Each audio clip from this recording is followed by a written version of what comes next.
മലബാറിലെ 6 ജില്ലകളിൽ +1 അഡ്മിഷന് വേണ്ടി കുട്ടികൾ രക്ഷകർത്താക്കളും പ്രയാസപ്പെടുന്ന ദുരിതപൂർണമായ ഒരു അവസ്ഥയാണെന്ന് ഞങ്ങൾ അടിയന്തര പ്രമേയ നോട്ടീസിലൂടെ സഭയിൽ കൊണ്ടുവരാൻ ശ്രമിച്ചത്. കഴിഞ്ഞ തുടർച്ചയായി 2-3 വർഷക്കാലം ആയി നിയമസഭയിൽ ഇത് കൊണ്ടുവരികയും നിയമസഭയ്ക്കകത്തും പുറത്തും സമരങ്ങൾ നടത്തി പ്രക്ഷോഭങ്ങൾ നടത്തുകയും ചെയ്തിട്ടും ഈ ഒരു വിഷയത്തിന് ശാശ്വതമായ ഒരു പരിഹാരമുണ്ടാക്കാൻ സർക്കാർ ശ്രമിക്കുന്നില്ല. സർക്കാർ വെബ്സൈറ്റിൽ തന്നെ വളരെ വ്യക്തമാണ്, ഈ 6 ജില്ലകളിൽ, മലപ്പുറം ഉൾപ്പെടെയുള്ള മലബാറിലെ 6 ജില്ലകളിൽ പാസ്സായ കുട്ടികളുടെ എണ്ണം, +1 അഡ്മിഷന് എലിജിബിലിറ്റി ഉള്ള കുട്ടികളുടെ എണ്ണവും അവിടെയുള്ള മൊത്തം സീറ്റുകളുടെ എണ്ണവും തമ്മിൽ വലിയ വ്യത്യാസമുണ്ട്. 10,000-കണക്കിന് സീറ്റുകളുടെ വ്യത്യാസമുണ്ട്. ഗവൺമെന്റ് ഇപ്പോൾ ചെയ്യുന്നത് 30% മാർജിനൽ ഇൻക്രീസ് നടത്തുകയാണ്. 40 കുട്ടികളാണ് ഒരു ക്ലാസ് റൂമിൽ ഇരിക്കേണ്ടത്. അത് നേരത്തെ തന്നെ 50 ഉണ്ട്. അതിപ്പോ 65-ഉം 75-ഉമായി മാറുന്ന ഒരു സ്ഥിതിയാണ്. അപ്പോൾ ക്ലാസ് അതിന്റെ ഒരു ക്വാളിറ്റി നഷ്ടപ്പെടുകയാണ്.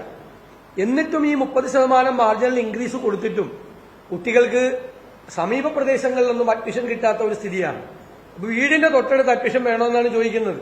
അതുകൊണ്ടാണ് ഞങ്ങൾ നിയമസഭയിൽ ചോദിച്ചത്, പൊന്നാനി താലൂക്കിലുള്ള ഒരു കുട്ടിക്ക് ഏറനാട് താലൂക്കിലെ നിലമ്പൂരിൽ അഡ്മിഷൻ കിട്ടിയാൽ ഒരു പാവപ്പെട്ട വീട്ടിലെ കുട്ടിക്ക് പോകാൻ പറ്റുമോ?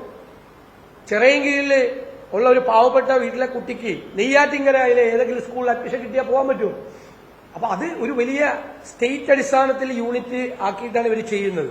അത് താലൂക്ക് അടിസ്ഥാനത്തിൽ യൂണിറ്റ് ആക്കി ഇത് ചെയ്യണം. മാത്രമല്ല, ഈ താൽക്കാലികമായ പരിഹാരങ്ങൾ നമ്മുടെ ഈ സെക്കൻഡറി വിദ്യാഭ്യാസത്തെ മുഴുവൻ പൂർണ്ണമായി തകർക്കുന്ന, +2 വിദ്യാഭ്യാസത്തെ പൂർണ്ണമായി തകർക്കുന്ന, അതിന്റെ ക്വാളിറ്റി, അതിന്റെ ഗുണനിലവാരത്തെ തകർക്കുന്ന രീതിയിലേക്ക് പോവുകയാണ്. ഗവൺമെന്റ് ചെയ്യേണ്ടത് അഡീഷണൽ ബാച്ചുകൾ ഉണ്ടാക്കിയാണ്. പണ്ട് UDFന്റെ കാലത്ത് ഇതുപോലെ പ്രശ്നം ഉണ്ടായപ്പോൾ 1400 ബാച്ചുകളാണ് പുതിയതായിട്ട് അനുവദിച്ചത്. അത് ചെയ്യാൻ തയ്യാറില്ല. സർക്കാരിനെ സംബന്ധിച്ചിടത്തോളം സർക്കാരിന്റെ മുൻഗണനയിൽ വിദ്യാഭ്യാസം ഇല്ല. മാറി മാറി ഭരിച്ച കേരളത്തിലെ എല്ലാ സർക്കാരുകളുടെയും മുൻഗണനയിൽ ഒന്നാമത്തെ പ്രയോറിറ്റി ആയിരുന്നു കുട്ടികളുടെ വിദ്യാഭ്യാസം.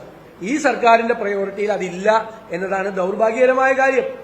മന്ത്രി പറയുന്ന സീറ്റ് ബാക്കിയാണ്. സീറ്റ് ബാക്കിയാണെങ്കിൽ പിന്നെ എന്തിനാണ് മാർജിനൽ ഇൻക്രീസ് കൊടുത്തത്?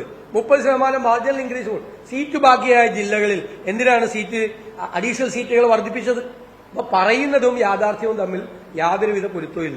പണം ചെലവാക്കാൻ തയ്യാറല്ല, സാമ്പത്തികമായ ബുദ്ധിമുട്ടുണ്ട്. മറ്റു കാര്യങ്ങൾക്ക്, അനാവശ്യമായ കാര്യങ്ങൾക്ക് പണം ചെലവാക്കുന്ന സർക്കാർ വിദ്യാഭ്യാസ കാര്യങ്ങളിൽ ശ്രദ്ധിക്കാതെ പോകും. +2 വിദ്യാഭ്യാസം വളരെ നിർണായകമാണ്. അവരുടെ ഏജ് ഗ്രൂപ്പ് പരിശോധിച്ചാലും വളരെ നിർണായകമാണ്. അപ്പോൾ അവർക്ക് ഹയർ എഡ്യൂക്കേഷന് വേണ്ടിയിട്ടുള്ള അവസരങ്ങൾ നിഷേധിക്കപ്പെടുന്ന ഒരു അപകടകരമായ സ്ഥിതിയിലേക്ക് പോവുകയാണ്.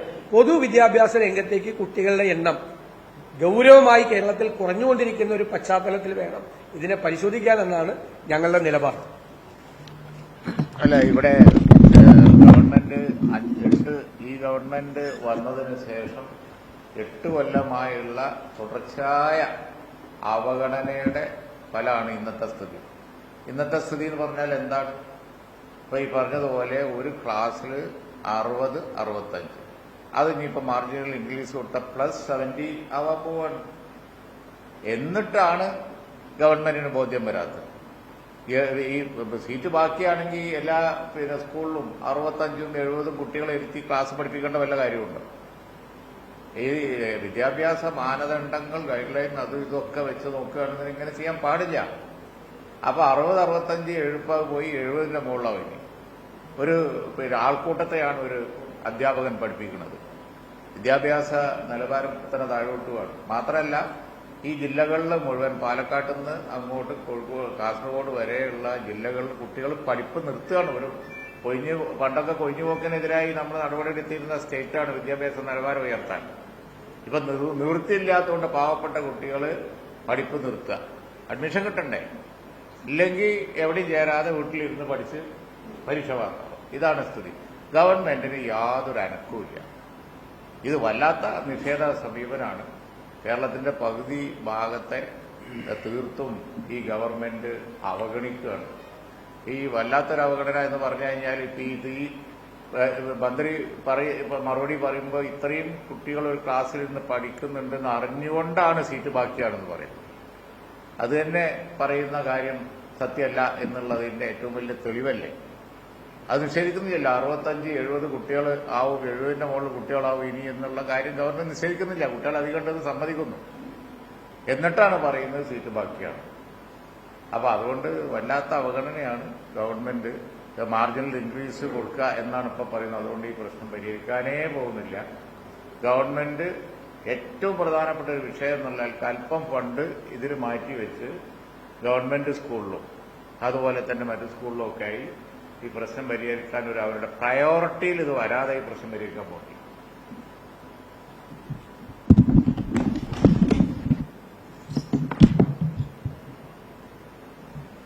ഇവിടെ ഞങ്ങളുടെ ഈ പ്രമേയത്തിലെ വളരെ ശക്തമായ ആവശ്യം എന്ന് പറയുന്നത് താൽക്കാലികമായ മാർജിനൽ ഇൻക്രീസ് കൊണ്ട് ഈ പ്രശ്നം പരിഹരിക്കപ്പെടില്ല. 1,00,000 സീറ്റുകളുടെ കുറവ് മലബാറിലെ 6 ജില്ലകളിലായിട്ടുണ്ട്. CBSE ICSE റിസൾട്ട് കൂടി വന്നപ്പോൾ അത് വ്യക്തമാണ്. നിങ്ങൾ മാധ്യമങ്ങൾ ഓരോ ജില്ലയിലും ജില്ലാ തലത്തിൽ അത് അവതരിപ്പിക്കുന്നുണ്ട്, ഇത്ര സീറ്റുകൾ കുറവാണ്. ഫുൾ A+ കിട്ടി അവനവൻ പഠിച്ച സ്കൂള്, അവനവന്റെ നാട്ടിലെ സ്കൂള്, ആ കുട്ടിക്ക് അവിടെ സയൻസ് ബാച്ച് കിട്ടുന്നില്ല, അല്ലെങ്കിൽ ആ കുട്ടി ആഗ്രഹിക്കുന്ന ബാച്ച് കിട്ടുന്നില്ല. അപ്പൊ ഇന്നത്തെ വിദ്യാഭ്യാസം എന്ന് പറഞ്ഞാൽ -2 മുതൽ +2 വരെ സ്കൂൾ വിദ്യാഭ്യാസമാണ്. അത് തടസ്സപ്പെടാതെ കൊടുക്കുക എന്നുള്ളത് ഒരു സ്റ്റേറ്റ് ഗവൺമെന്റിന്റെ ഉത്തരവാദിത്തമാണ്. ഇവിടെ വളരെ നിരുത്തരവാദപരമായി ഗവൺമെന്റ് പെരുമാറുന്നു. എല്ലാ തവണയും ഈ കാര്യങ്ങൾ പറയുമ്പോൾ അതിൽ സാമ്പത്തിക പ്രതിസന്ധി പറഞ്ഞ് അതിന് പരിഹാരം ഉണ്ടാക്കാതിരിക്കുകയാണ്. ഇപ്പോൾ ഒരു ഘട്ടത്തിൽ മന്ത്രി പറഞ്ഞു കഴിഞ്ഞ തവണ അഡീഷണൽ ബാച്ചിന് 20 കോടി ചെലവായി. കേരളീയത്തിന് 27 കോടിയാണ് ചെലവാക്കിയത്. കുറ്റവിചാരണ നവകേരള സദസ്സിന് അതിലേറെ കോടികളാണ് ചെലവാക്കിയത്. അപ്പൊ വിദ്യാഭ്യാസം ഇവിടെ നേതാക്കന്മാർ പറഞ്ഞ പോലെ പ്രയോറിറ്റി ആയിട്ട് മാറണം. ഈ കുട്ടികളോട് ചെയ്യുന്നത് കടുത്ത അനീതിയാണ്.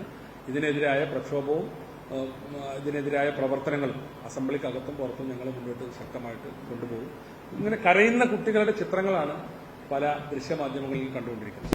വസ്തുത അഡ്മിഷൻ കിട്ടാതെ വിഷമിക്കുന്ന കുട്ടികളുടെയും അവരുടെ രക്ഷിതാക്കളുടെയും ആശങ്ക ഗവൺമെന്റ് അനുഭാവപൂർവ്വം പരിഗണിക്കണമെന്ന ആവശ്യം പ്രതിപക്ഷം ഉന്നയിച്ചെങ്കിലും വളരെ നിസ്സാരവൽക്കരിച്ചുകൊണ്ട് ഇതൊന്നും ഒരു പ്രശ്നമല്ല എന്ന രീതിയിൽ വിദ്യാഭ്യാസ മന്ത്രി മറുപടി പറയുന്ന നിർഭാഗ്യാവസ്ഥയാണ് ഉണ്ടായത്. മലബാറിലെ പ്രത്യേകിച്ചും ജില്ലകളിൽ തന്നെ ഓരോ ജില്ലയിലെ സാഹചര്യങ്ങൾ പ്രത്യേകം എടുത്തു പറഞ്ഞുകൊണ്ടാണ് ഇക്കാര്യങ്ങൾ ഷംസുദ്ദീൻ അവതരിപ്പിച്ചത്. ഓരോ ജില്ലയിലെ സാഹചര്യങ്ങൾ പരിശോധിച്ചു. പ്രത്യേകിച്ച് സയൻസ് ഗ്രൂപ്പ് കുട്ടികൾ മുഴുവൻ ആഗ്രഹിക്കുകയാണ്. കാരണം കേരളത്തിന് വെളിയിൽ മറ്റ് പഠന സാധ്യതകൾ ആഗ്രഹിക്കുന്ന കുട്ടികൾ ഇതിനുവേണ്ടി അവസരം കാത്തിരുന്നിട്ട് അതൊന്ന് പരിശോധിക്കാനുള്ള, സത്യസന്ധമായൊന്ന് പരിശോധിക്കാനുള്ള ഒരു ക്ഷമ പോലും ഗവൺമെന്റ് അതിന് പോലും തയ്യാറായിട്ടില്ല. അതിനു പകരം ഇതെല്ലാം തൃപ്തികരമാണ് എന്ന് പറഞ്ഞ് സ്ഥാപിക്കാൻ ശ്രമിക്കുകയാണ്. എല്ലാവർക്കും ബോധ്യമുള്ളൊരു കാര്യമാണ് ഇത് ഏറ്റവും കൂടുതൽ ഇന്ന് പ്രതിസന്ധി ഉണ്ടാക്കിയിരിക്കുന്നു, കുട്ടികൾക്ക് അവസരം കിട്ടാതെ വിഷമിക്കുന്നു എന്നുള്ളത്. അപ്പൊ അതുകൊണ്ട് ഈ ഒരു കാര്യത്തിൽ ഗവൺമെന്റ് എടുത്തിരിക്കുന്ന തെറ്റായ നിലപാട് തിരുത്തണം എന്ന ശക്തമായ ആവശ്യമാണ് ഞങ്ങൾ ഉന്നയിച്ചത്. ഈ വിഷയം ഉന്നയിച്ചപ്പോൾ പ്രത്യേകിച്ച് ഈ മാർജിനൽ ഇൻക്രീസ് കൊണ്ട് യാതൊരു പ്രയോജനവും ഉണ്ടാവാൻ പോകുന്നില്ല എന്ന് പറഞ്ഞപ്പോൾ മന്ത്രി അബ്ദുറബ്ബിന്റെ സമയത്ത് 80 കുട്ടികൾ വരെ ഉണ്ടായി എന്നുള്ള ന്യായീകരണമാണ് അതിനകത്ത് പറഞ്ഞത്.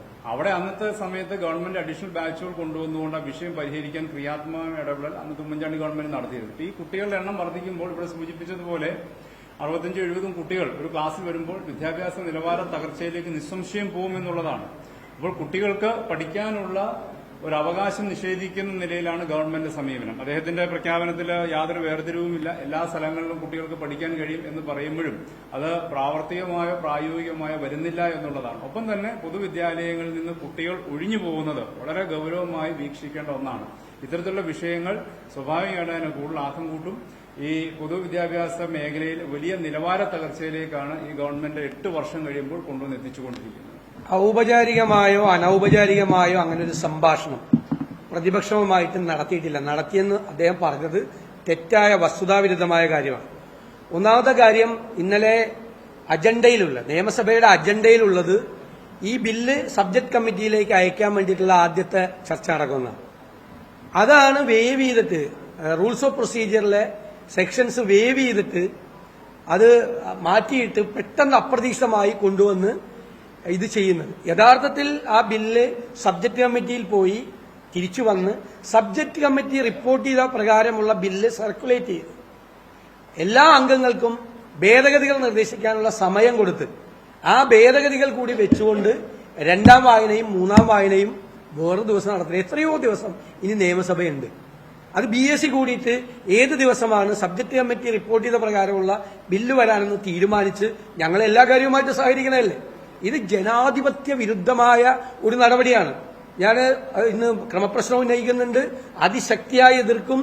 ഇത്രയും വലിയ താക്കീത് ജനങ്ങൾക്ക് കിട്ടിയിട്ടും ഈ ധിക്കാരം, ഈ അഹങ്കാരം ഇവിടെ പ്രതിപക്ഷം പ്രതിഷേധിക്കുന്നത് ആദ്യമായിട്ടാണ്. ഈ ബാർ കോഴയിൽ തന്നെ പാർലമെന്റിൽ ബില്ല് പാസ്സാക്കുന്ന ശൈലിയിലാണ് മോഡി ശൈലിയാണ്. ഈ ബാർ കോഴയിലൊക്കെ എത്രയോ പ്രാവശ്യം നടുത്തളത്തിലിറങ്ങി പണ്ട് പ്രതിപക്ഷം അവരായിരുന്നപ്പോൾ പ്രതിഷേധിച്ചിട്ടുണ്ട്. ഞങ്ങൾ ഇത്തരം നടപടികൾ ചെയ്തിട്ടുണ്ടോ? അപ്പൊ പ്രതിപക്ഷത്തെ പരിഹസിക്കുക, ജനാധിപത്യത്തെ കൊല ചെയ്യുക.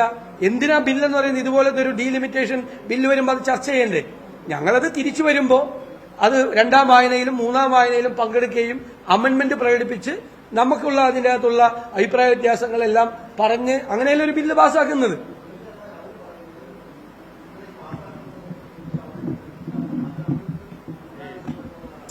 പ്രതിപക്ഷം നടുത്തളത്തിൽ ഇറങ്ങിയിരിക്കുന്ന സമയത്തല്ലേ അത് ചെയ്യുന്നത്. അപ്പൊ ഞങ്ങൾക്ക് പറയാൻ പറ്റുമോ? മാത്രമല്ല, ഞങ്ങൾക്ക് യാതൊരു മുന്നറിയിപ്പും ഇല്ലാതെ അജണ്ടയിൽ ഇല്ലാത്ത കാര്യം പെട്ടെന്ന് കൊണ്ടുവന്നിട്ട് പാസ്സാക്കുമ്പോൾ ഞങ്ങൾക്ക് അവിടെ വെച്ച് എന്ത് ചെയ്യാൻ പറ്റും? ഞങ്ങൾ പ്രതിഷേധിച്ചുകൊണ്ടിരിക്കുന്ന സമയത്തല്ലേ അത് ചെയ്തത്. പ്രതിഷേധമൊന്നും ആദ്യമായിട്ടല്ലല്ലോ. അങ്ങനെ പ്രതിഷേധിക്കുമ്പോൾ ഇവിടെയുള്ള എല്ലാ ബില്ലും കൂടി എടുത്ത് പാസ്സാക്കാൻ പറ്റുമോ? എല്ലാം വേവ് ചെയ്ത് പാസ്സാക്കുന്നത് എപ്പോഴാ? ചില അടിയന്തര ഘട്ടങ്ങൾ വരുമ്പോഴാണ്, അടിയന്തരമായ ചില സന്ദർഭങ്ങൾ വരുമ്പോഴാണ് വേവ് ചെയ്തിട്ട് ഇത് പാസ്സാക്കുന്നത്. അങ്ങനെയാണെങ്കിൽ ഇനിയിപ്പോ എല്ലാ ബില്ലും ഇത് വേവ് ചെയ്ത് പാസ്സാക്കിയാൽ മതിയല്ലോ. 1ാം വായന വേണ്ട, 2ാം വായന വേണ്ട, 3ാം വായന വേണ്ട. അപ്പൊ ആ മോഡി ശൈലി കേരളത്തിൽ കൊണ്ടുവരണ്ട. അത് വേണ്ട. അതാണ് ഞങ്ങൾ പറയാൻ പോകുന്നത്.